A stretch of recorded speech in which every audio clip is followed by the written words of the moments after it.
전번 시간에 대한 내용은 세율의 특례까지 살펴봤으니까요.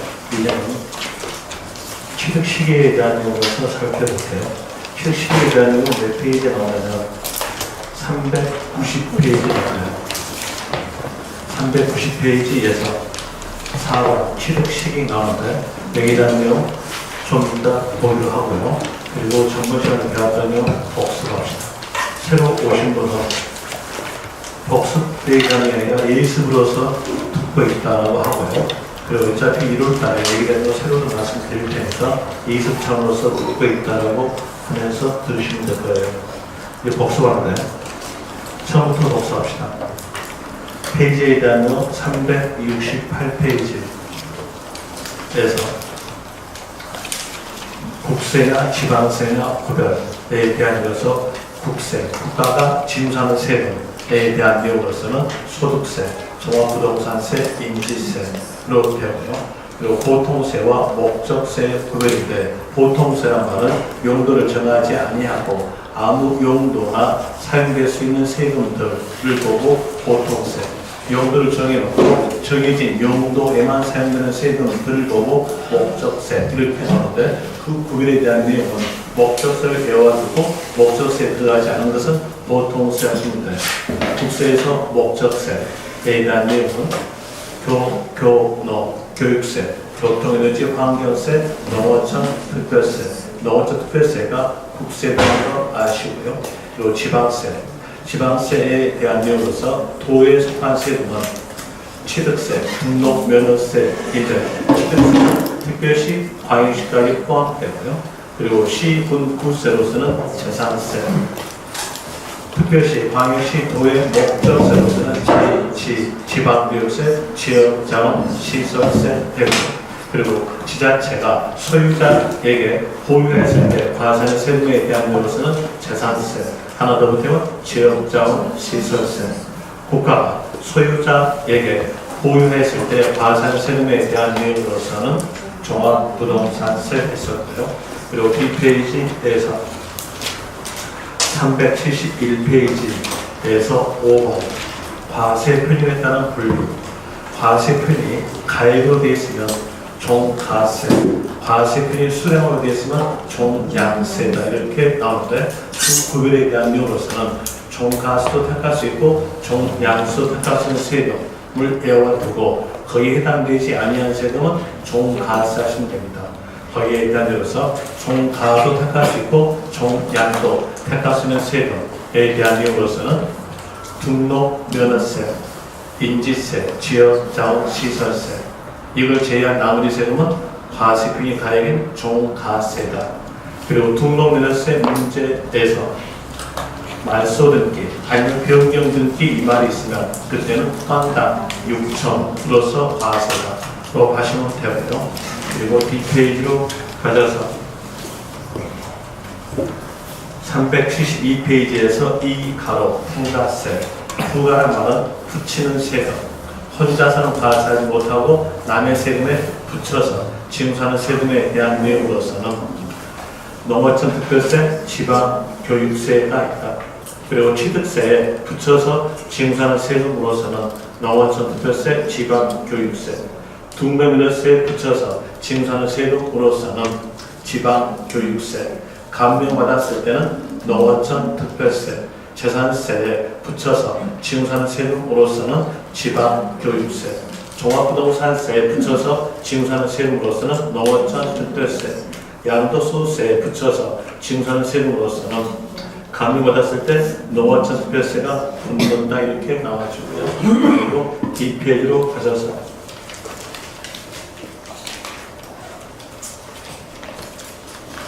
376페이지에서 가산세 뜻에 관한 내용의 문제가 나왔을 때 문장에서는 의무란 단어가 있으면 가산세 뜻에 대한 내용이 있고 조심하실 점으로서는 가산세에는 가산금은 포함되지 않는다로 되고요. 그리고 또 신고를 이행하지 않았다면 무신고하였다면 무신고 가산세로서 납부할 세액의 20%, 과소 신고했다면 그때는 과소 신고 납부세액의 10%가 가산되고, 그리고 사기, 부정 임원 나왔다면 그때에 대해서는 부정 무신고 가산세에 대한 내용으로서 40%가 되고요. 그리고 그 밑에 동그라미 2번 가산금, 가산금의 뜻에 관한 내용의 문제가 나왔을 때는 문장에서는 고지, 이 말이 있으면 가산금을 물어본 거다 라는으로서 그걸 하시면서 가산금에 대한 내용으로서는 현행으로서는 체납조세 3%에 대한 내용이 가산된다 라는 내용으로서 나와주고요. 그리고 뒷페이지로 가져서 379페이지에서 납세무 성립, 납세무 성립에 대한 내용은 일반적으로 그 세금의 법률적 근거를 갖췄을 때 납세무가 성립된다 이렇게 나오는데, 그 법률적 근거는 세자 앞에 있는 단어로서 세원을 말합니다. 그럼 일반적 내용으로서 성립시기는 세원을 갖추었을 때 성립된다 이렇게 나오고 내서 취득세는 취득하는 때 성립, 등록면세는 세자 맨 앞에가 등록이니까 등록하는 때 성립, 수시 부과하는 세금은 수시 부과 사유가 발생하는 때 성립 이렇게 나와주고요.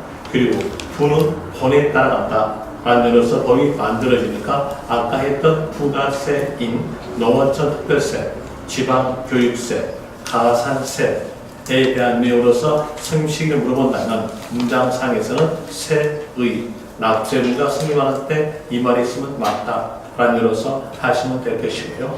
그리고 소득세로 나오면 그때는 빨리 연상하는 것은 연말로 연상하게 되면 끝나는 때로서 잡아갈 수 있겠죠. 과세기간 끝나는 때로서 나와주고요. 그리고 재산세, 종합부동산세는 기준 1로서 6월 1일 공통으로서 나오고, 그리고 뒷페이지로 가져서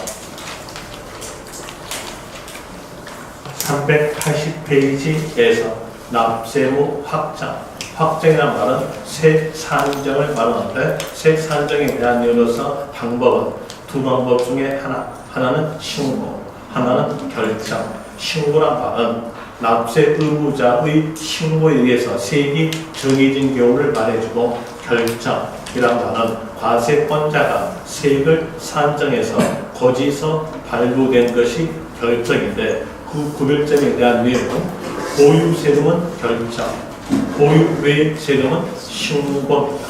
여기에서 취득세는 신고, 등록면세도 신고, 재산세는 보유세금이니까 결정, 종합부동산세도 원칙은 보유세금이니까 결정, 양도소득세는 보유외 세금이니까 신고입니다. 그리고 신고를 택한 세금의 부과 징수 방법은 신고 납부다 이렇게 나와져요. 신고 납부를 택하는 세금에 대한 내용으로서는 취득세, 등록 면허세, 양도소득세가 될 것이고요. 그리고 보통 징수라는 말은 지방세 플러스 결정, 지방세니까 지자체가 결정, 세액 산정에서 거기서 발부된 세금에 대한 내용이 바로 보통 징수인데, 여기에서 택하는 세금에 대한 내용으로서는 지자체가 소유자에게 보유했을 때 과세하는 세금인 재산세가 될 것이고, 하나 더 붙으면 지역자원 시설세가 되고요. 그리고 381페이지에서 납세무 소멸 사유에 대한 내용으로서는 큰 타이틀만 기억하시면 되는데, 납부, 충당, 부과의 취소, 제척기간 만료, 소멸시효 완성에 대한 내용이 소멸 사유에 해당되고, 그리고 제척기간에 대한 내용은 382페이지에서 나올 때 제척기간이라는 말은 부가권을 행사할 수 있는 기간, 속되게 말한다면 밝혀낼 수 있는 기간을 보고 제척기간인데, 거기에서 사기, 부정, 임원 나왔으면 제척기간은 10년으로 되고, 무신고, 신고서를 제출하지 아니한 경우 이때 제척기간은 7년, 과소신고 5년으로서 되고요. 그리고 소멸사유인 것처럼 보이나 아닌 것에 대한 내용으로서는 사망, A에 대한 내용과 법인의 합병, A에 대한 내용은 설명서에 들어가지 않는다 라는 예로서 배웠었고요. 그리고 뒷페이지에서 384페이지 취득세에 대한 내용은 과세 대상물을 재산의 증가에 대한 내용으로서 취득 형태를 갖췄을 때 취득세를 지방자치단체인 특별시, 광역시, 도가 징수한다 이렇게 나와져요. 그 내용에 따라서 1가로의 보시면 취득세는 지방세법에 의해서 열거된 부동산 등 이게 바로 과세 대상물을 취득하는 경우 이 취득에 대한 내용은 재산의 증가력에다가 소유권 등기를 포함해서 과세하는 것이 취득이고요. 그리고 그 밑에서 물건, 소재지 관할, 특별시, 광역시, 도에서 부가 징수한다. 이게 바로 납세지죠. 문장을 쭉 가볼 때 문장에서 납세지 아니면 관할 이 말이 있으면 그 단어를 포인트로 잡고요. 해당 세금이 국세인가 지방세인가 보고 국세였다면 그때는 사람 나오죠. 거주자, 주소지, 관할, 세무서.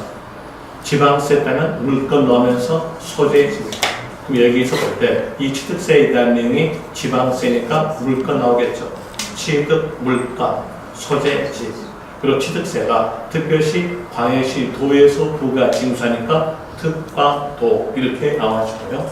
그리고 그 옆 페이지에서 1가로 취득에 의해서 동그라미 1번 취득세의 취득이라 하면 취득의 뜻은 유상, 무상을 불문한 일체 취득이다.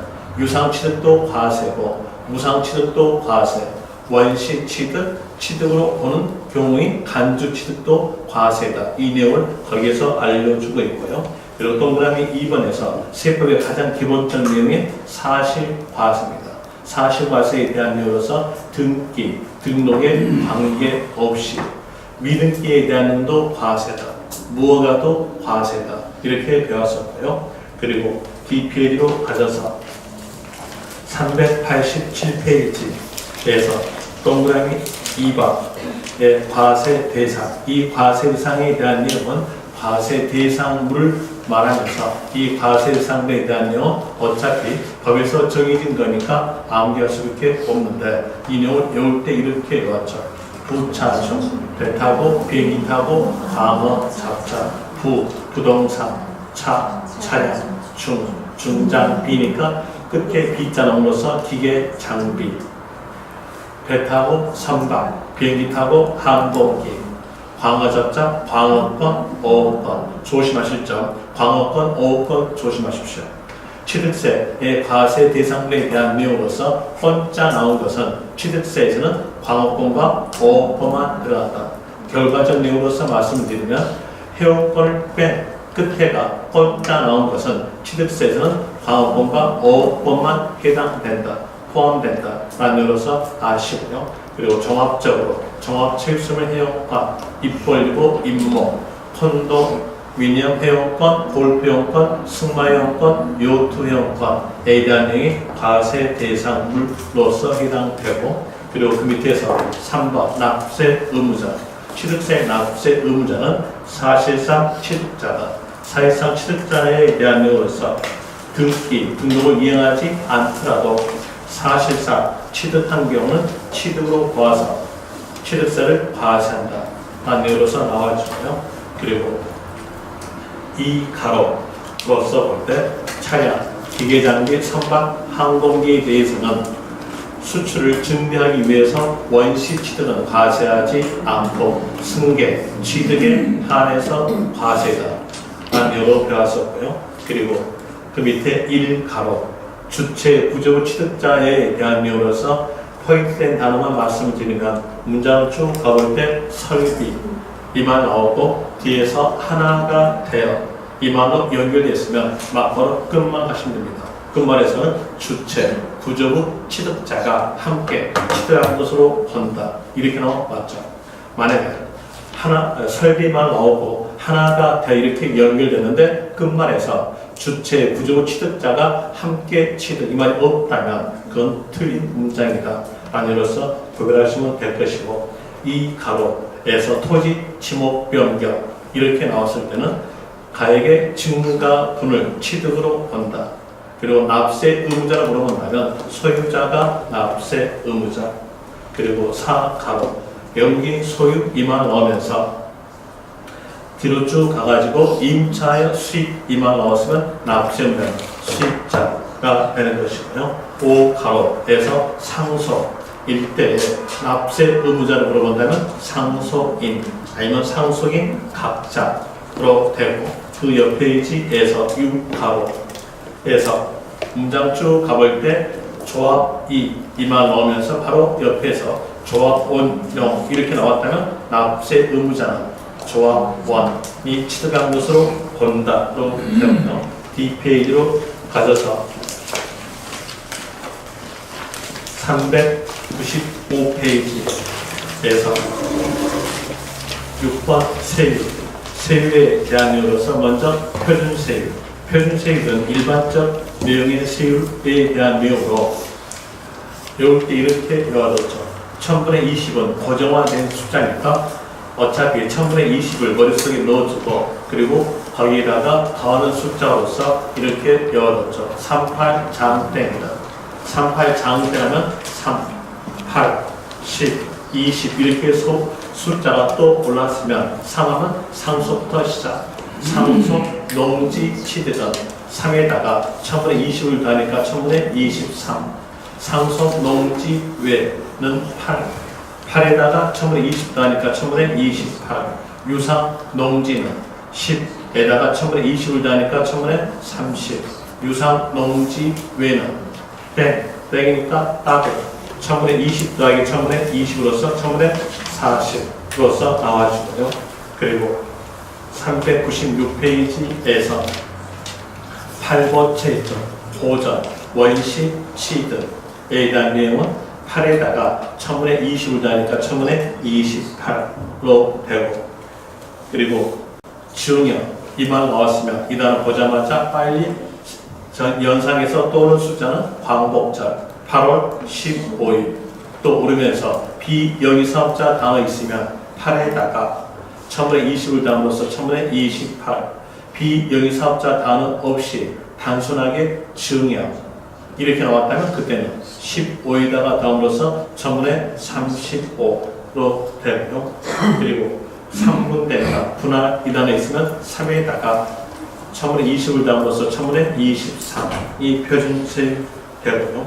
그리고 397페이지에서 3번 세율의 특례 세율의 특례에 대한 내용의 문제가 있다면 문장을 쭉 읽어보고 그 문장에서 재산의 증가가 있냐 없냐 이것만 따지면서 문제를 푸시면 되는데 먼저 재산 증가가 없다면 1000분의 20이 재산 증가를 세율이니까 없는 것을 빼면 되는 거예요.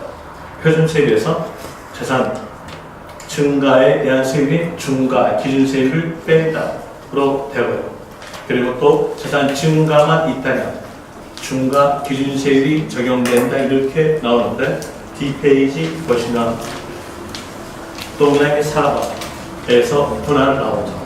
분할되면 재산의 변화가 없으니까 재산의 증가가 없음으로써 표준세율에서 중가 기준세율 뺀다로 해당되는 경우고요. 그리고 동그라미 5번 건축물의 이자에 대한 내용도 마찬가지로서 재산의 변화가 없기 때문에 표준세율에서 중과 기준세율을 뺀다라는 내용으로서 되는 경우고요. 그리고 또 이 가로에서 중과 기준세율이 적용된 경우는 재산의 증가만 있는 경우입니다.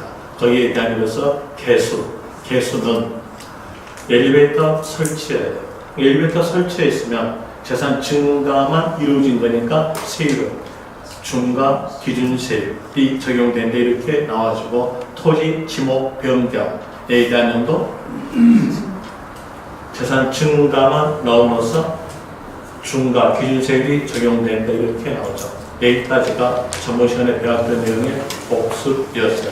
그러면 이제 이번 시간에 배울 내용으로서는 교재 390페이지에서 4번 취득 시기에 대한 내용 설명드릴 건데요. 390페이지에서 취득시기. 자, 먼저 연기를 볼게요. 연기를 볼 때, 방금 했던 용어로서 본다면, 취득세. 취득세에 대한 세입자세가 취득이죠. 취득 형태를 갖췄다면, 취득세를 지방자치단체가 징수합니다. 그러면서 법에 따르면, 취득은 어떤 경우가 취득이다. 라고 취득의 뜻을 적어줘요. 이 취득의 뜻에 대한 내용은 국어사전과 똑같은 내용으로서 재산의 증가가 이루어지는 거래는 취득거래로서 취득세를 과세하겠다는 겁니다. 재산 증가가 이루어진 거래에 대한 이유로서 예를 들어 볼 때 부동산을 매매에 의해서 소유권 이전 받다 이랬으면 부동산이란 재산이 증가되죠. 증가시키는 원인은 매매니까 유상 취득에 대한 면도 재산 증가되는 거래로서 취득세가 과세된다 이렇게 나와주고요. 네, 또 부동산을 증여받다 이랬으면 부동산이란 재산이 증가되죠. 그럼으로써 부동산에 대한 재산 증가가 이루어지니까 무상 취득에 대한 내용도 재산 증가 이루어진 거래로서 취득세 과세다. 이 내용을 알려주기 위해서 법전에서 취득의 뜻은 유상, 무상을 불문한 일체의 취득에 대해서 과세된다 이렇게 나왔죠. 일체 취득이니까 건축물을 신축하다 하였으면 건물을 신축하였으면 건물이란 재산이 증가되죠. 신축은 원시 취득, 원시 취득에 대한 내용도 취득세가 과세된다. 그리고 취득으로 본 경우가 있습니다. 그 내용이 바로 본 경우로서 간주 취득이다. 간주 취득에 대한 내용도 취득세 과세된다 이렇게 나오잖아요. 그러면 이제 보니까 모든 취득에 대해서 과세됐으면서 어떤 물건을 취득했을 때 과세하겠다라고 법에서 물건을 정해줘요. 그 물건이 과세 대상물입니다. 이 과세 대상물 외워뒀죠. 외웠던 것이 부차종 이렇게 외웠던 것. 이게 바로 과세 대상물. 여기에 해당이 되고 비과세에 들어가지 아니한 취득 형태가 이루어졌으면 그 취득에 대해서는 취득세가 과세된다는 거예요. 이 내용이 바로 취득세 과세에 대한 것은 이거 배웠을 거예요. 그 다음에 또 과세되었으면 세율이 적용되니까 세율에 대한 것은 표준세율 이거 배웠었죠. 그리고 또 세율의 특례 이것도 배웠어요. 이런 식으로서 배웠는데 이제 이 내용을 연결해 볼 때 취득세가 개인이 매매에 의해서 부동산을 취득하다 이랬습니다. 여기에 볼 때 부동산 물건 들어갔죠. 그리고 또 매매니까 유상 취득으로 취득세가 과세됩니다. 과세되었으면 취득일로부터 60일 내에 신고 납부한다. 신고 납부한다 이렇게 배웠어요. 여기 대한 내용도 언제 배웠냐면 이건 납세무 성립과 확정, 소멸 여기서 배웠었죠. 이때 이제 760에 신고 납부가 이루어집니다. 이루어질 때 만약에 신고 납부를 이행하지 않았다, 미행했다, 그러면 지자체가 밝혀내죠. 그 밝혀낼 수 있는 기간을 보고 제척 기간 들어요. 이 제척 기간에 대한 내용으로서 밝혀낼 수 있는 기간, 제척 기간에 대한 내용으로서 여기 보니까 무신고죠. 무신고니까 몇 년이면 7년. 7년 기간 동안에 지자체가 밝혀냅니다. 만약에 이 기간 동안에 지자체가 밝혀내지 못했다면 납세무는 소멸됩니다. 우리 입장으로서는 이 기간 동안에 신고납부 안 했을 때 안 들키면 되는 거예요. 그런데 거의 80%가 들킵니다. 왜 들키냐면 상대편에 의해서 들켜요. 상대편은 팔았어요. 팔았으니까 적용되는 세금은 양도소득세가 적용됩니다. 양도소득세에 대한 내용도 신고예요. 그리고 상대편에서 양도소득세에 대한 내용을 신고하였다면 신고하지 아니한 취득자는 여기서 딱 들킵니다. 들켜가지고 지자체가 취득세의 금액을 산정하고 그리고 여기에다가 매매합니다. 매매에 대한 게 바로 세금 정해라 가산세. 자, 가산세를 가산하여서 지자체가 세금을 산정하니까 결정 하여가지고 거기서 발부로서 당신 들켰습니다 라고 알려주죠. 거기서로서 알려주고 이제 그 거기서에는 언제까지 납부하라고 납부기한이 적어지면서 이 납부기한까지 납부하지 않았다면 가산금이 가산자인데 나오죠. 그럼 여기 볼 때 가산세와 가산금의 구별점에 대한 내용은 거기서로 있어요. 거기서 발부되기 전에 있는 건 세, 거기서 발부된 후에 있는 건요 금이에요. 그래서 문장으로서 볼 때 문장에서 의문한 단어가 있으면 가산세를 물어본 거다 하시면 되고요. 그리고 또 가산금을 물어볼 때는 문장에서는 거기서 발부된 이후니까 문장에는 어떤 말이 있었냐면 고지 이 말이 있으면 가산금을 물어본 거다. 이런 의미로서 구별하시면 돼요. 이제 흐름상으로서 살펴보니까 이렇게 7일부터 60일 내에 시공고 납부하는데 시공고 이행하지 않았어요. 이행하지 않았다면 뭐 될까요? 발표돼가지고 가산세가 가산돼요. 이때 이 가산세가 가산되냐 가산되지 않느냐 판단에 대한 점으로서 요 60일 날짜는 고정화되어 있어요. 고정화되어 있으니까 자, 이 60일 날짜에서 요 취득했던 때 취득일 이 날짜를 법에서 정해줘야 돼요. 정해줘야 이 날로부터 손꼽아가지고 60일 내에 신고 납부했다면 가산세는 가산되지 않는다. 하나 60일이 넘어섰으면 가산세가 가산된다. 이런 내용이 나옴으로써 이걸 법에서 정합니다. 이걸 정하는데 이 정한 내용이 바로 취득 시기예요. 자, 이제 여기서 봅시다. 볼 때 이 취득 시기에 대한 내용이 문제 잘 나올 쪽일까요? 잘 나오지 않을 쪽일까요? 이건 당연히 잘 나오겠죠. 이 날짜로부터 시작해가지고 손 뽑아가지고 60일 내였다면 가산세가 가산되지 않는다. 이 날짜로 시작해서 여기 60일 넘어섰으면 가산세가 가산되기 때문에 이거 문제가 잘 나올 수밖에 없어요. 여기에 대한 내용을 이제 설명드려야겠는데 이 내용에 대해서 먼저 법에서 어떻게 정했는가를 볼 때 이 날짜가 60일 날짜가 짧아요. 짧기 때문에 여기 취득했던 날짜에 대한 내용을 각기 거래 형태마다 그 거래 형태에서 시작점을 빠른 날로 가져요.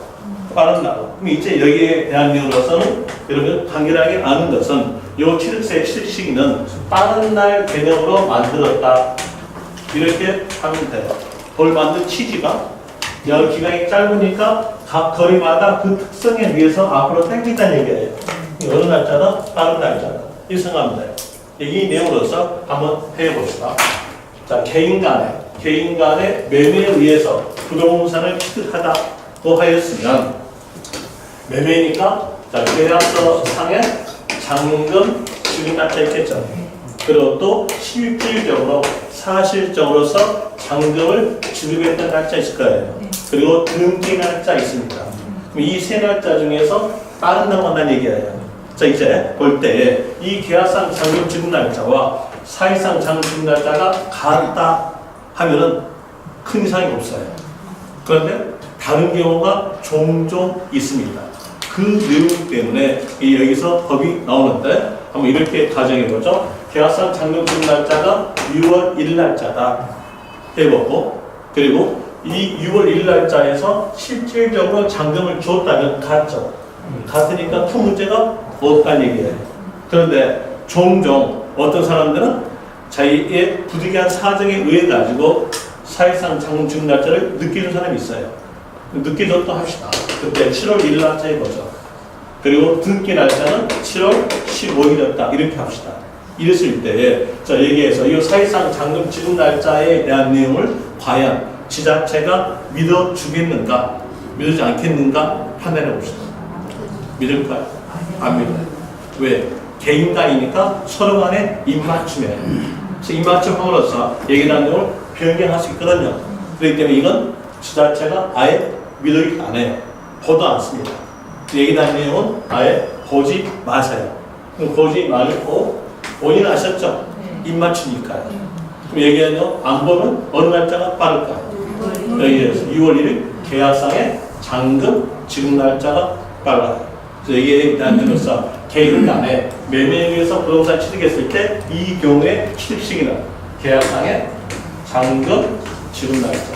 이 날짜로부터 60일에 신고 납부한다 이렇게 나와져요. 그럼 여기에 대한 내용으로서 어제로서 연결시켜준다면 390페이지 봅시다. 390페이지에서 1가로에서 유상 승계 취득. 유상 승계 취득의 가장 대표적인 뭘까요? 유상이라면 돈 주고 대가 주고 취득한 것이 유상입니다. 이때 가장 대표적인 것이 매매예요. 매매에 대한 내용으로서 그 옆 페이지 동그라미 2번 나옵니다. 동그라미 2번 일반적 취득. 이 일반적 취득이 바로 개인 간의 매매죠. 개인 간의 매매로서 취득 시기는 계약상의 잔금 지급입니다. 계약상의 잔금 지급에다가 밑줄 치면 됩니다.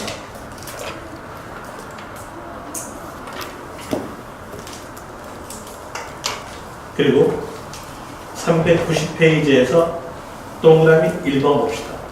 또 1번 볼 때 사실상 잔금 지급일이 취득 시기가 되는 경우 거기에다가 일단은 밑줄 치세요.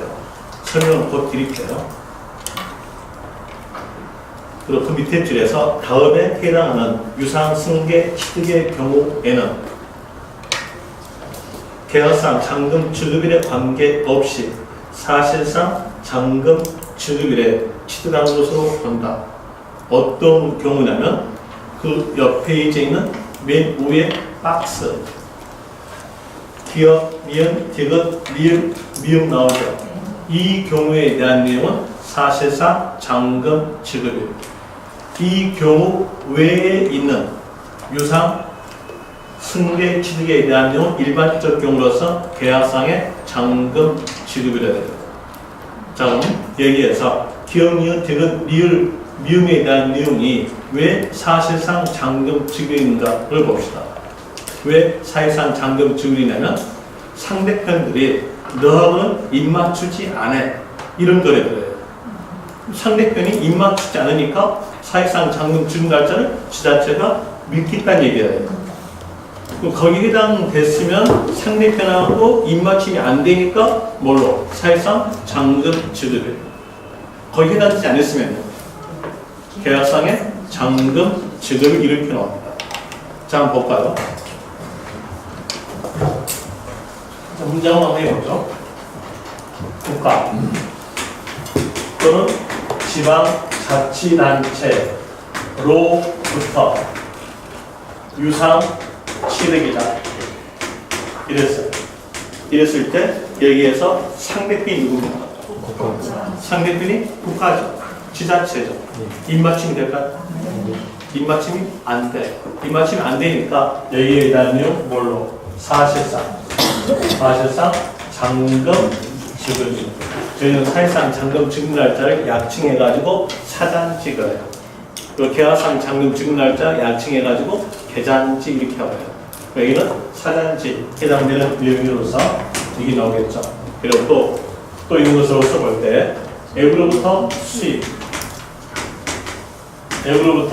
수입하였다. 이거죠. 앱으로부터 수입하였으면 은행에서 돈을 납부합니다. 돈 납부할 때 여기에 대한 내용 은행에서 결제하는 거예요. 은행 결제할 때 은행하고 입맞춤 될까요? 입맞춤 되지 못해. 이때는 뭘로? 사실상 잔금 지급 날짜 합니다. 그리고 또 공매 나오면은 경매를 포함시킵니다. 이 공매란 말은 어디에 포함된 말이면 경매를 포함된 말이에요. 자, 경매를 포함된 말이니까 경매였을 때에 여기 어디서 경매가 이루어집니까? 이루어지는 것은 법원죄 이루어지죠. 그때 법원하고 입맞춤 될까요? 입맞춤이 안 돼요. 그럼 여기에 대한 것도 사실상 잔금 지급입니다. 될 것이고요. 경매니까 사실상 잔금 지급 날짜에 대한 내용, 경락대금을 지급한 날로 되겠죠. 그런 의미로서 될 것이고, 그리고 또 판결문에 의해서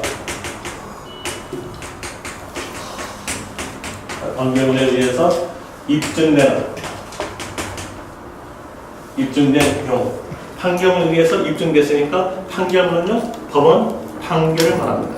법원 판결을 말함으로써 여기에 대한 내용도 법원하고 입맞춤이 안 돼요.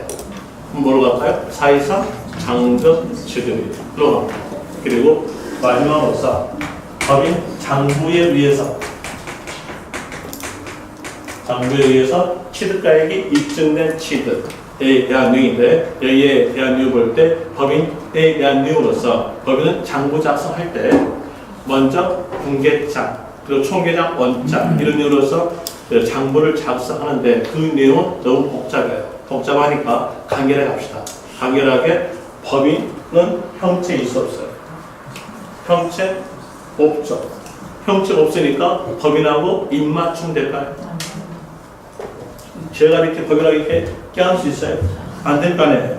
입맞춤이 안 돼. 잔금으로서 얘기하는 걸로 사실상 잔금 지급. 그럼 여기에 해당되지 아니야. 나머지 유상들은 계약상의 잔금 지급 이렇게 나오니까 이 내용을 암기할 수밖에 없어요. 여기를 암기하는데 여기는 외울 때는요 첫 글자로 연결해서 외운 게 아주 좋아요. 여러분 시험에 대한 내용은 법전 내용 그대로 나와져요.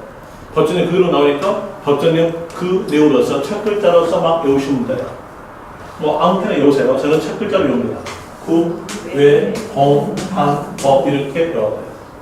그럼 첫 글자가 구, 외, 공판법이 아닌 첫 글자의 문장은 계약상의 잔금 지급 이렇게 하시면 금방 판단할 수 있어요. 왜 그러냐면 법전이 그대로 나오니까요. 이 공짜는 어디에 포함된 거다? 경매를 포함된 거다. 이렇게 하면서 이제 하시면 될 것이고요. 그리고 또 사실상 잔금 지급이 해당되지 아니야 나머지 것은 계약상의 잔금 지급으로 하고요. 그리고 이제 391페이지에서 또 그다음에 3번 갑니다. 또 3번에 대한 내용으로서 연부 취득, 연부의 연자가 해년마다 연이에요. 그러면 연부란 말은 해년마다 돈 준다 라는 내용이 바로 연부 취득의 뜻이에요. 법전에서는 이렇게 표현하죠. 한꺼번에 지급할 수 없는 금액을 2년 이상 일정액씩 분할 지급되는 것이 연부 취득이다 라고 법전에서는 기록되나 여러분 시험에서는 2년 이상이나 숫자는 맞게 주어져요. 그럼 그 숫자 읽을 필요 없겠죠. 읽을 없으니까 간결하게 연자가 해년마다 연이니까 해년마다 돈 주는 경우 이렇게 하시면 더 편하겠나요? 연부 취득은 해년마다 돈 주는 경우다 라고 생각하면서 이제 이렇게 해봅시다. 이때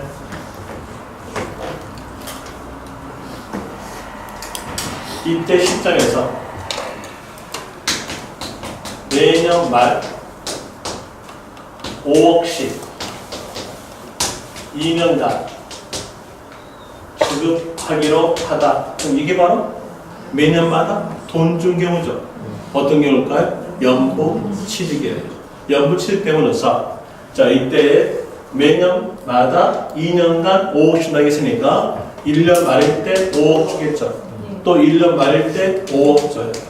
5억 주고 그리고 완부를 했으니까 완부했던 시점에서 소유권을 넘겨받는 겁니다. 자, 이 취득세, 취득 시기에 대한 내용이 소유권 개념으로서 법이 만들어졌다면 여기서 연부금, 연 단위로 돈 준 금액의 완납일 이 날짜가 될 거예요. 이 날짜가 될 건데 취득세, 취득 시기에 대한 내용은 소유권 개념을 만들지 않았어요. 뭘로 만들었냐면 빠른 날 만들었죠. 아까 법 만든 취지가 빠른 날로 만들었잖아요. 그러니까 빠른 날이에요. 그 빠른 날이니까 여기 볼 때 어디가 빠를까요? 여가 더 빨라요. 여가 빠름으로써 이제 각각 독립된 취득이에요. 5억만큼 취득한다는 거죠. 연보금 지급일, 연 단위로 돈 준 날에서 요만큼 취득. 또 요만큼 돈 주고 요만큼 취득. 그리고 소유권 넘겨받는다. 이런 게 나오잖아요. 그러면 이제 연부 취득일 때의 취득 시기. 여기에 대한 내용은 자, 연부 취득일 때의 취득 시기는 연 단위로 돈 준날. 연 단위로 돈 준날이니까 연 단위가 뭐냐면 연부금. 연부금 지급일. 이 각각 독립된 취득이에요. 뭔만큼? 돈 준 만큼으로 된 것이 바로 연부 취득일 때 취득 시기입니다. 이거 기억하세요. 만약에 문장에서 연부 취득일 때 취득세, 취득 시기에 대한 내용은 연부금 완납일 그러면 그건 틀려요. 완납일은 소유권 개념입니다. 법에서는 다른 날 개념을 만들었으니까 연부금 지급이라는 거 아신다겠죠? 체킹까지 들어갑니다. 동문의 3번 연부 취득. 그 밑으로 연부로 취득하는 것 밑줄. 그리고 그 밑에 줄에서 연부금 지급일에다가 밑줄 치워요. 그 밑에다가 연부금 완납일 X라고 적으세요. 연부금 완납일 X.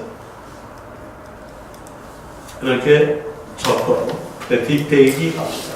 뒷페이지에서 동그라미 4번. 동그라미 4번에 대한 내용으로서 한번 문장 읽어보면 이제 충분히 알 수 있어요. 취득일 전에 등기 등록한 경우. 그러면 어디가 빠를까요? 당연히 등기 등록일이 빠르겠죠. 이때는 뭘로? 등기 또는 등록일. 그리고 이 가로 무상. 이 무상에 대한 내용은 증여를 말합니다. 무상 밑에다가 적으세요. 증여라고 적으세요. 증여. 이렇게 적고요. 증여로서 취득한 경우에 대한 으로서 취득 경위를 봅시다.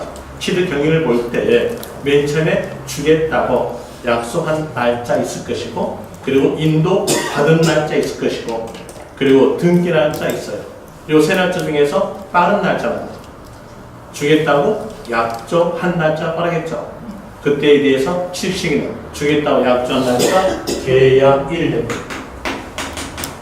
계약일. 증여, 무상 이만 나왔다면 취득세 취득시기는 계약일로 하시면 돼요. 자, 거기에서 밑줄 친 경우로서 기억, 박스 안에 기억 나오죠. 기억에서 무상 승계 취득 경우는 계약일. 저기다가 밑줄. 그 다음에 그 옆에 보니까 가로에서 상속 나오죠. 자, 상속일 때 빠른 날은 언제까지? 돌아가신 날짜가 빠르겠죠. 돌아가신 날짜를 보상한 말로 한다면 상속 개시일. 상속 나왔으면 상속 개시일. 무상 아니면 증여 나왔으면요. 계약일. 그래서 가로에서 상속에다가 밑줄. 그리고 그 옆에 끝 정도 가시면 상속 나오죠. 그리고 그 밑에 줄에서 개시일. 연결시키면 상속 개시일. 그거 되겠죠. 그런 의미로서 되고. 그리고 동그라미 2번 보세요. 2번에서 계약일 전에 등기 등록한 경우. 그럼 어디가 빠를까요? 당연히 등기가 빠를 거 아니에요? 그럴 때 뭐로? 등기일. 그리고 3가로에 대한 의미로서 동그라미 1번 먼저 예습 차원으로서 읽어드릴게요.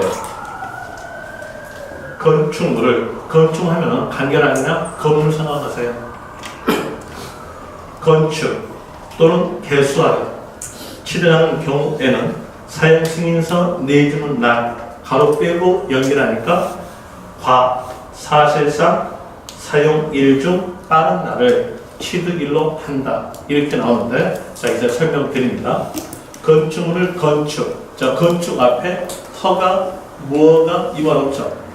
허가, 뭐가 이 말이 없다는 것은 허가와 무허가를 다 포함한다는 거예요. 허가와 무허가를 포함해서 그 둘 중에서 빠른 날로 한다는 얘기입니다. 이제 먼저 허가 받아서 건물을 신축한다 한다면 사용하라 하겠죠. 사용하라 하니까 사용 승인서 내주는 날로 되고요. 그리고 또 허가받지 아니하고 신축했다고 하였으면 사용하란 말은 없을 거예요. 그 대신 똑같은 말로 쓰면 돼요. 똑같은 말로서는 사실상 사용일. 이 둘 중에 어느 날짜? 빠른 날짜. 그래서 결과적 내용은 건축물을 건축하여 취득하는 경우 취득세 취득 시기는 사용 승인서 내주는 날과 사실상 사용일 중 빠른 날로 될 것이고요. 이렇게 해서 이제 취득 시기에 대한 내용 봤어요. 이 날짜로부터 방금 했던 내용으로서 자, 해볼까요?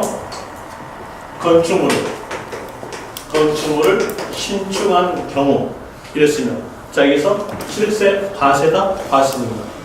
자, 건축물이니까 거꾸로서 부동산 들어갔죠. 부동산 물가 들어갔잖아요. 그리고 신축은요 원시 취득. 취득 형태를 갖췄으니까 취득세 과세가 됨으로써 취득일로부터 60일 내에 신고 납부하겠죠. 60일 내에 신고 납부할 때에 요 취득일 정해줘야죠. 근데 이때 건축물의 신축 경우에 취득일은요, 취득 시기는요, 사용 승인서 내주는 날과 사실상 사용일죠. 빠른 날. 이 빠른 날, 그 날로부터 60일 내에 신고 납부한 일이 나오잖아요.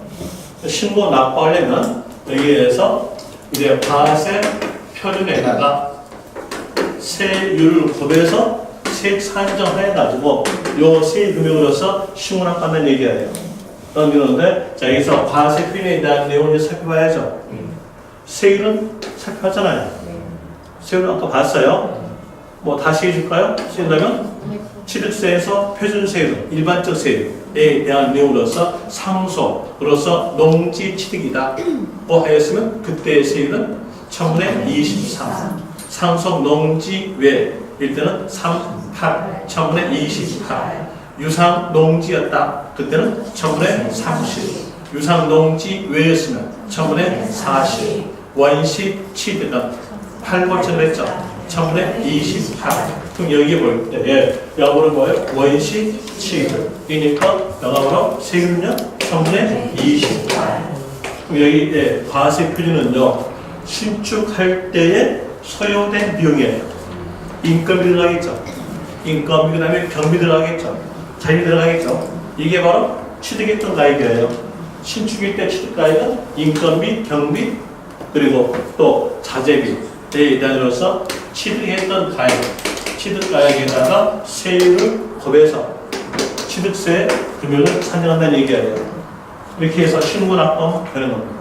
이런 내용으로서 하는데 이 과세표에 대한 내용은 좀 더 자세히 살펴보는데 그 자세에 대한 내용은 재산세에서 설명해 줄게요. 그리고 하고 일단은 넘어갑니다. 넘어가고 그리고 이제 뒤로 가볼 때에 395페이지에서 6번 세율 나오죠. 세율 살펴봤죠. 그리고 다시 뒤로 가져서 359페이지에서 7번 납세 절차입니다. 납세 절차하는데 여기에 대한 내용도 이미 앞에서 살펴보았어요. 1번 납세지 나오죠.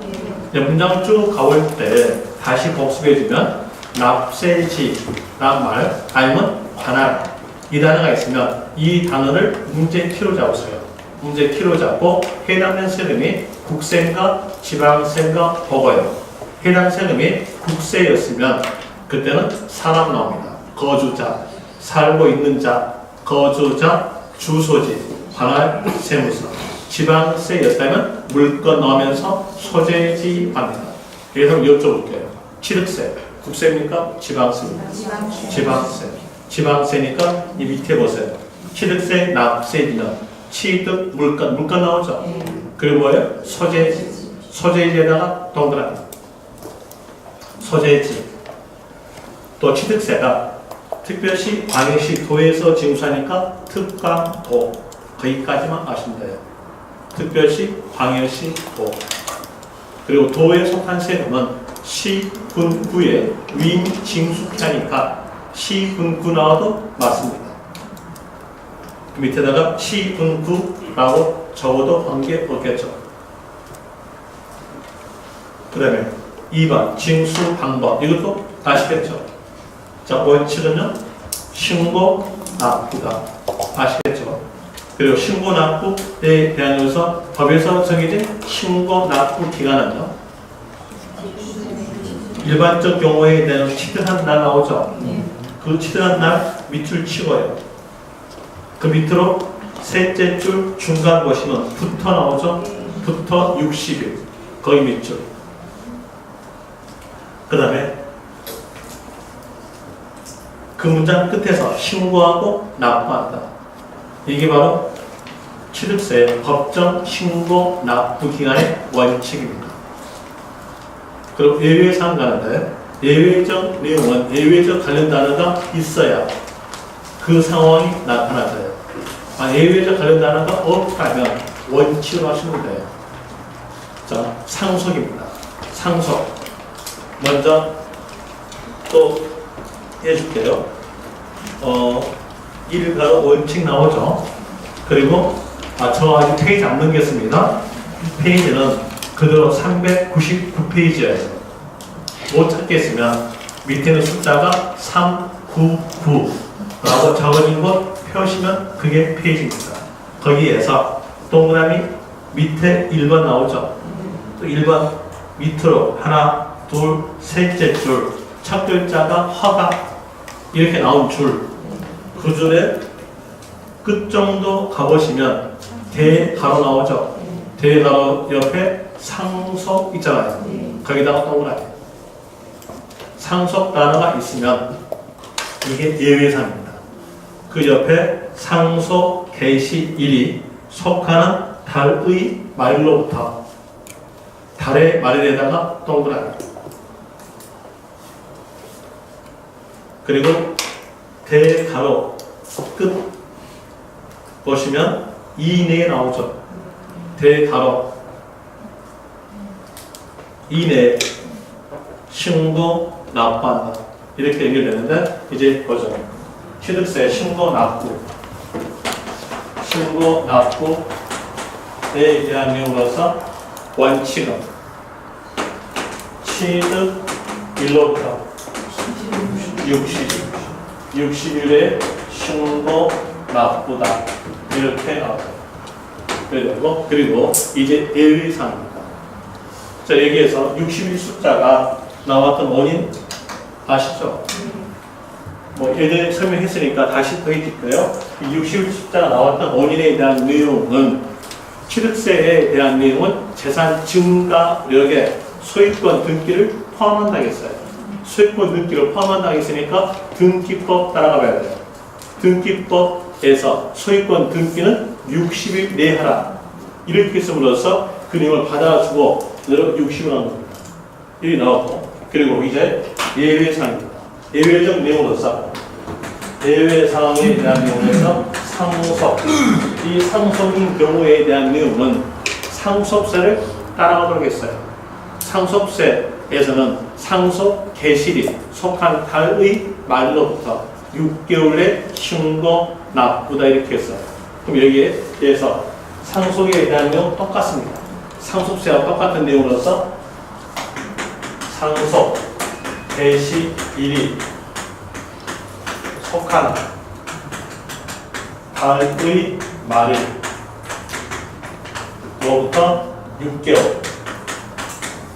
6개월 내에 신고 납부한다. 라는 내용으로 나오는데 여러분 시험에서는요 여기에서 상속 개시일 이 말은 맞게 주어져요.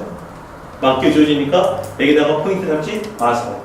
거기 잡는 것은 달의 말. 여기 잡으세요. 달의 말로부터 6개월 내 이 내용으로 잡으시면 됩니다. 만약에 이렇게 포인트를 못 잡게 되면 여러분들은요 화장발에 속으면서 재꼴당합니다. 맨 막보상입니다. 한번 여기는 안 속는다 속는다 볼까요? 문장이 이렇게 나왔어요. 적어볼게요. 상속에 의해서 취득한 경우 취득세에 대한 내용은 상속 개시 일로부터 6개월 내에 신고 납부한다. 이렇게 나오면요. 여러분 지금 보니까 여기서 달의 발견 보이니까 이 내용이 틀렸다라고 하겠으나 이제 요령이 없다라고 해보세요. 없다고 한다면요. 여러분들은 어떤 상태냐면 숫자가 여러분들이 꼭 중요한다 하면 숫자를 먼저 봐요. 왜 그러냐면 숫자에 대한 두려움이 있거든요. 학교에도 숫자 많이 나오죠. 거기는 수학이 나와. 어렵잖아요. 그리고 또 다시 공법도 숫자가요. 공시법도 숫자가요. 중개업법도 수수료에 대한 숫자 나오죠. 이게 나오니까 숫자가 다 나오면서 숫자에다가 이제 여러분들이 중점적으로 공부합니다. 그러면서 숫자를 제일 먼저 봐요. 먼저 보니까 숫자가 얘가 6개월. 맞아. 맞으니까 이제 안도의 한숨을 쉬어. 안도의 한숨을 쉬면서 이 문장은 무조건 맞는 거예요. 무조건 맞는다? 이렇게 하니까 이제 얘가 안 보여. 얘가 안 보이면서 이건 맞는 거야. 해가지고 이제 문제를 보면서 아, 이거 문제 참 쉬웠어 하면서 이게 머리 딱 올리고 옵니다. 이 머리 올리는 거 돌아가시는 거. 포인트를 잡으란 얘기예요. 뭐였어요? 아래? 여기. 이번 시험도 마찬가지예요. 이번 시험에 대한 내용도 환상가가 나오는데 양소수의 곱표는 환상가란 말을 합니다. 환상가에 대한 이로서 건물을 신축하여서 5년 내에 환상가로서 적용하였다면 그때는 환상가에게 5%를 더해서 세율을 산정한다. 이렇게 나왔었어요. 거기에 대한 이유로서 환상가에 5%를 더한다 했어요. 환상가에게 5%를 더한다. 이런 이유로서 됐는데 그때도 강의할 때 요 5%의 숫자는 맞게 줄 거니까 요거 제발 외우지 마십시오 하면서 여기 숫자에 대한 이걸 하지 말고 이걸 하라고 했어요. 몇 년 내 한 경우에, 몇 년 신축한 경우에서 5년 내 신축한 경우에서 이렇게 하였었는데 이제 문제가 나온 것은 요 숫자는 그대로 나왔어요. 똑같이 나오고 이것만 바꿨어요. 환상가이 아니라 양도소득세 산출세 이랬어요. 이러니까는 이제 여러분들은요 숫자 이거 보고 아 이거 맞아, 이거 맞는 거야 하고 이렇게 하고 나왔어요. 그런데 교육적으로 틀린 거죠. 그래서 숫자를 먼저 보는 건 아니에요. 숫자 앞에 있는 단어를 먼저 보고 그 단어에 의해 가지고 틀렸냐 맞느냐 이걸 보는 것이 세법이에요. 그런데 어떤 사람들은 꼭 숫자만 외우라 그래요. 그럼 여러분 틀려요. 그래서 제가 부탁인데 외우란 숫자만 외우십시오. 그럼 되겠죠? 이제 예를 들어서 외우고 거기에서 이제 포인트 잡는 것은요 어디 나올까요? 달의 말에 달의 6개월에 신고 납부다 이렇게 하시면 됩니다. 이제 또 다시 여기에서 원칙과 예외적 내용은 예외적 관련 단어가 있다면요 그때에 대한 그 상황 나와서요. 하나 예외적 관련 단어가 없다면 그때에 대한 내용의 거리는요 원칙과 상속 단어가 있다면 그때는 달의 말로부터 6개월에 신고 납부다. 상속 단어가 없다면요 그때는 원칙. 자, 한번 해볼까요? 부동산을 매매에 의해서 취득한 경우 이래 있습니다. 그때에 대한 내용은 원칙. 7일부터 60일에 신고 납부다. 또 부동산을 증여에 의해서 취득한 경우 이렇게 나왔습니다. 그에 대한 내용도 원칙. 그로서 7일부터 60일에 신고 납부. 부동산을 교환에 의해서 취득한 경우 여기도 볼까요? 원칙. 며칠? 60일. 하나 상속당한 나왔다면 그때는 달의 말로부터 6개월에 신고 납부다. 이런 이유로서 아시면 되고요. 그리고 10분 쉬었다가 D페이지 봅시다. 400페이지 가는데 10분 쉬었다 하겠습니다.